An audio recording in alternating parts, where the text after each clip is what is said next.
Joining us now to talk about that and more is the founder and president of the Article 3 Project, Mike Davis. Mike, thanks for being with us. We appreciate it. Let's start with your thoughts about just how evil has Chuck Schumer, the Senate Republicans who sided with him on this bill, how evil have they become? This deal is an abomination, and I would say to Senate Republicans, do not walk the plank to support this immigration deal, because the top four House Republicans, including the Speaker, the Majority Leader, the Majority Whip, and the House Republican Chair, have all said this is dead on arrival in the House of Representatives. So why would you walk the plank for this bill that's not going anywhere? Yeah, I can't even imagine. Langford has always been a rhino, but to be this animated, this complete, and as a sellout to the Marxists, to the corporatists, the elitists, the oligarchs. He didn't miss a single box. He has turned into a shell of himself, at least the man he pretended to be for a considerable period of time. He's been censured by the Oklahoma State Republican Party. That tells you how disgusted they are with this man.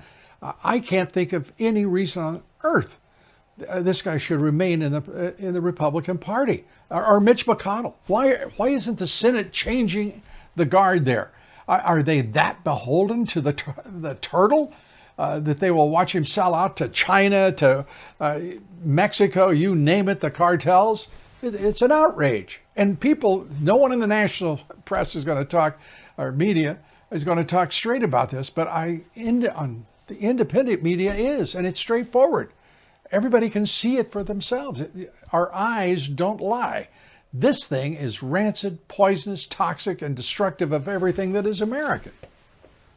This is $118 billion, and the reason Senate Republicans are willing to go along with this invasion of our southern border is because they want to send $60 billion to Ukrainian oligarchs and these senators' defense contractors friends to fight a war that we have no business being in, right? And so I would say this: why would Senate Republicans want to end their career on voting for or supporting a bill that's not going to pass in the House of Representatives?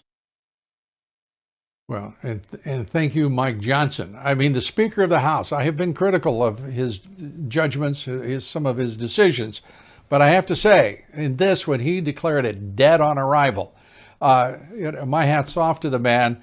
He is standing right at this moment as tallest among all of the Republicans, who should be as one saying, no way on earth should it happen. Yeah, I mean, President Trump had the same laws that President Biden has now. President Trump got our border under control, our immigration under control. Biden gutted Trump's policies on day one through executive order, including remain in Mexico. Biden has the tools right now to fix our border crisis that he created. He does not want to fix this because he wants these 10 million migrants who are here illegally to have kids who become citizens and future Democrat voters. Without a question, and to create a one-party state that would be a Marxist state by definition.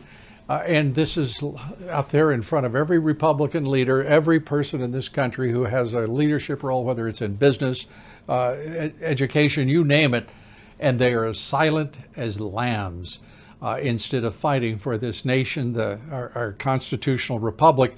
And speaking of the constitutional republic, what do you make of the 5-4 decision that, in my mind at least, aligned the Supreme Court now with the Marxist Dems and the Mexican drug cartels as they averted their eyes from the constitutional crisis, the physical crisis that is at our border?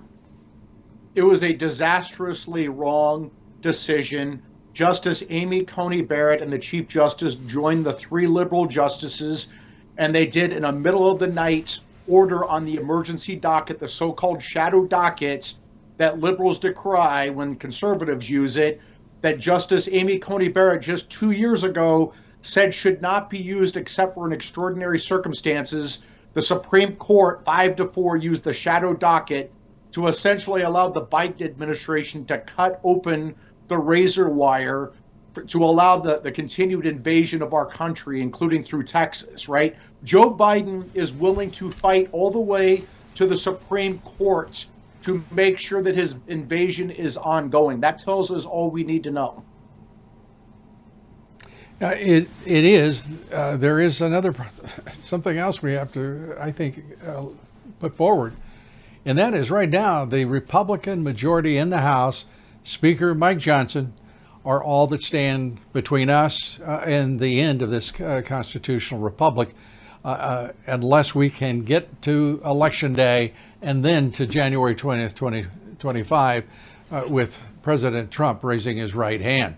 Right now, I'm wary of the possibility that we don't get to November 5th because of the overreach, the abuse of power, and the obvious vast energy that is behind destroying this nation and preserving Joe Biden as the puppet for his Marxist masters.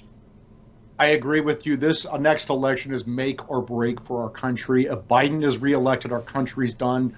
The only person who can save our country is Donald Trump, and that's why Democrats are trying to destroy him. I would say this: if you thought the BLM and Antifa riots were bad in 2024, brace yourself for the Hamas riots in 2020. Brace yourself for the Hamas riots in 2024. I would say to Republicans, vote as early as possible. Get your vote in, because you don't want to be terrorized by Hamas supporters on Election Day.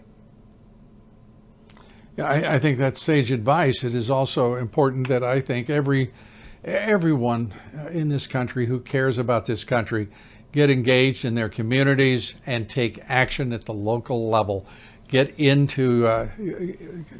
with your county clerks, your county election systems, have some role there. Encourage your friends and family and everyone like-minded to be engaged in that election on November 5th, because the nation does really depend upon it, just as you said, Mike. I have to ask you this as we look at the Supreme Court.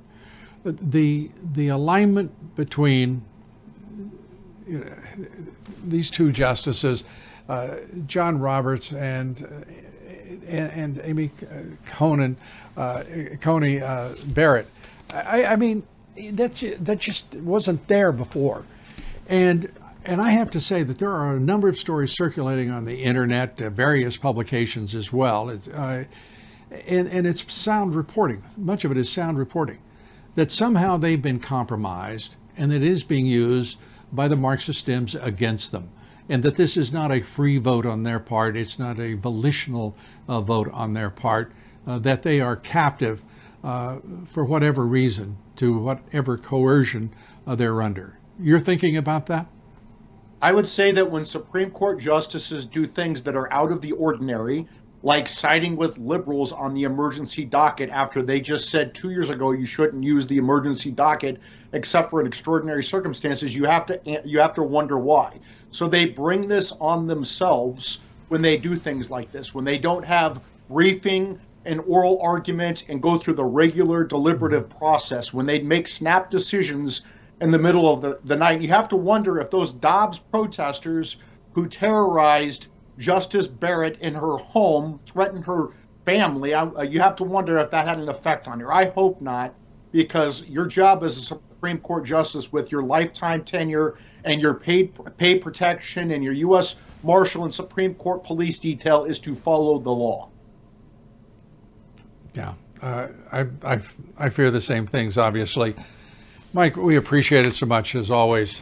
Mike Davis, the head of the Article 3 Project, great American. Thanks for being with us, Mike.